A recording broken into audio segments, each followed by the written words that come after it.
Boa noite, crianças. Então, continuando na apostila 2, eu fiz um apanhado de questões da apostila, de questões adicionais, de questões propostas. Peguei aquilo que eu achei mais interessante, mas o que é importante? Não tem nenhuma novidade, tá? Aí eu peguei algumas questões que poderiam trazer uma outra abordagem daquilo que vocês já sabem. Tudo bem, gente? Então, vamos lá. Tem uma questão que fala o seguinte: gemas e pedras preciosas são avaliadas em quilates, uma unidade de massa equivalente a 200 miligramas. Então, um quilate equivale a 200 miligramas.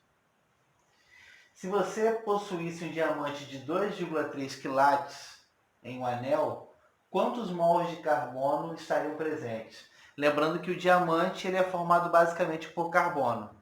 Então ele tem uma pedra de 2,3 quilates e ele quer saber nessa pedra quantos mols tem. Primeira coisa, a unidade de massa utilizada foi o quilate. Quilate a gente não tem nenhuma referência. A nossa referência é a massa em gramas. Então o que eu vou fazer? Ele fala que cada quilate equivale a 200 miligramas. Então, se um quilate equivale a 200 miligramas,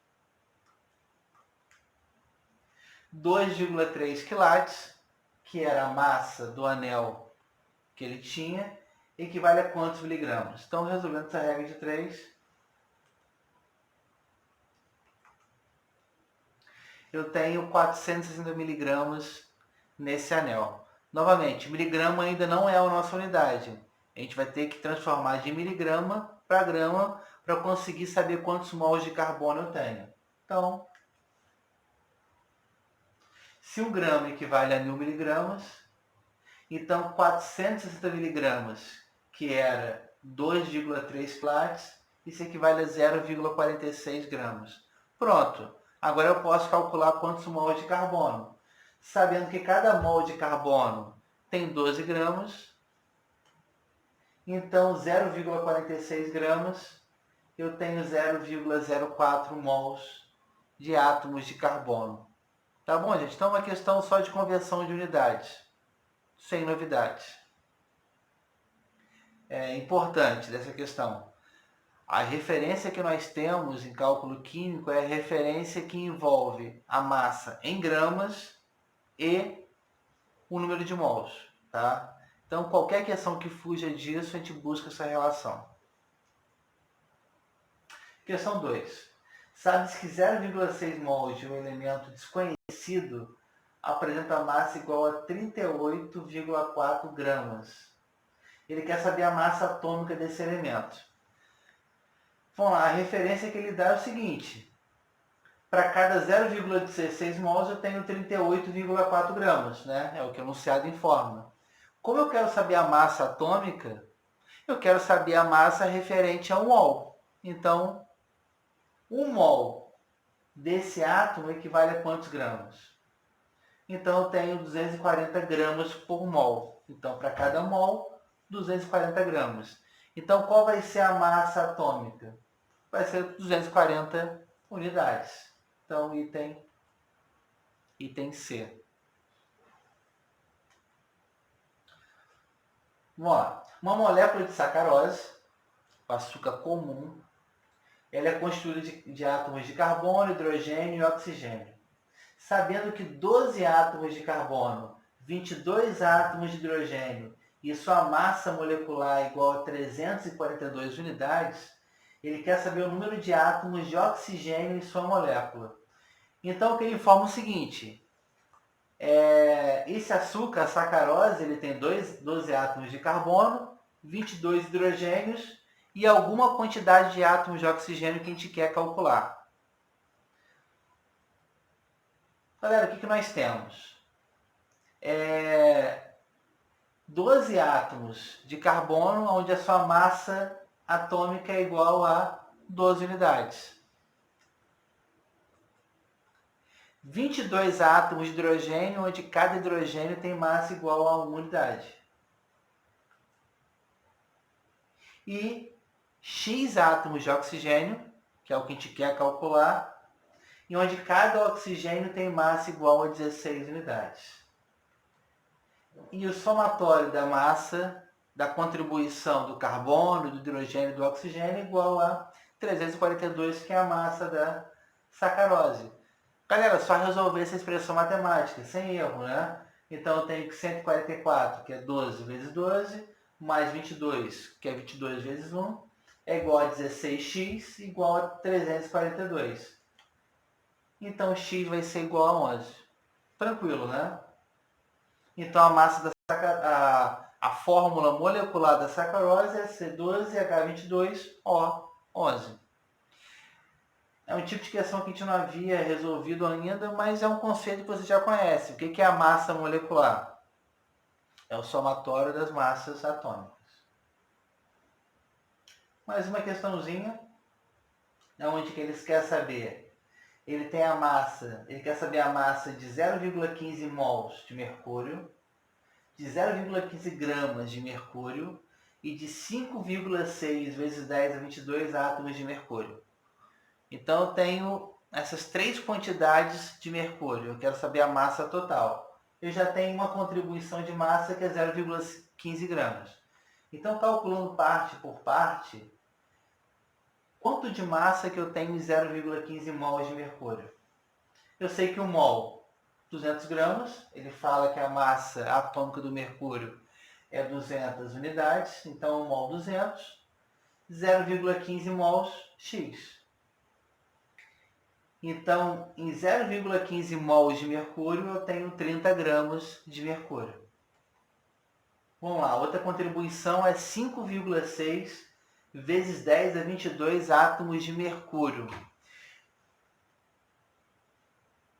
Temos que 6 vezes 10 a 23 átomos de mercúrio, 200 gramas, que é 1 mol de mercúrio. Como eu estou utilizando a quantidade de átomos, eu tenho que utilizar o número de Avogadro como referência. 0,56 vezes 10 a 23 equivale a 5,6 vezes 10 a 22. Eu só transformei esse número, eu até alterei, né? Estava em notação científica, não está mais, porque eu utilizei a base 23. Porque eu poderia cortar 10 a 23 com 10 a 23. Eu teria que 6x é igual a 0,56 vezes 200.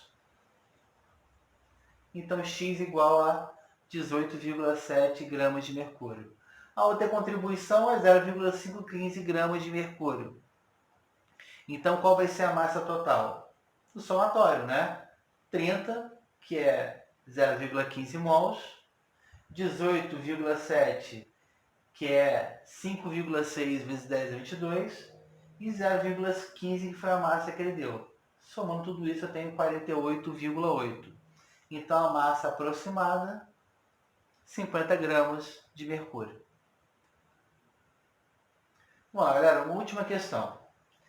Ele dá a massa atômica de cada elemento, do ouro, do hélio, do ferro, do oxigênio e do cloro. E ele quer, comparando massas iguais desses elementos, aqui apresenta o maior número de átomos. Galera, tem duas formas de resolver isso. A trabalhosa, porque eu tenho a massa referente a 1 mol. Né? Então, 1 mol de átomos de ouro, 197 gramas.